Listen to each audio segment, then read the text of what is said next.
is actually on farmer-to-farmer learning, picking up on Martin's point. So, Martin, I can understand that you're glad that DEFRA's not in the room, but I wish they were in the room to hear what I'm going to say, because I actually think the key to this, and when we had this session with Plant Life, so with my PFLA hat on, I think absolutely key to change.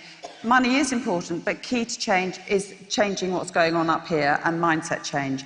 And as a farmer, so I've been farming for 40 years this year, and we've, all the way through our lives, farming lives, we have made changes, but the most fundamental changes have happened probably in the last 10 years when I've got in with Pasture for Life, and we have a completely different approach to our farming, which means that we're reducing all of our inputs, we're seeing diversity coming back onto the farms, and if I have a problem now on the farm, I don't think, what can I go and buy, or what piece of machinery can I do to sort it out? I think, how can I sort this out with my livestock?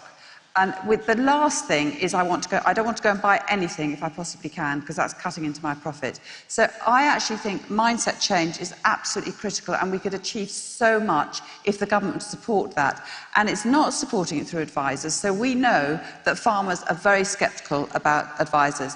It's farmers supporting farmers, and in order for that to happen, Pasture for Life have been running now for 2 years, the most phenomenally successful, we call it a mentoring project. It's been funded through FIPL, basically as a project manager, and people within the region, it's in the protected landscapes, they volunteer to become mentors, to offer open days for their farms, and they get paid for it. That's the big difference. We as farmers are probably happy to have as many people who want to come to our farms, but actually under this scheme we get paid to do some mentoring for farming. It's very cheap for the government to deliver, but as a farmer you feel it's nice being paid. I actually like being paid for what I do. It's the only time I'm ever paid for anything I actually do.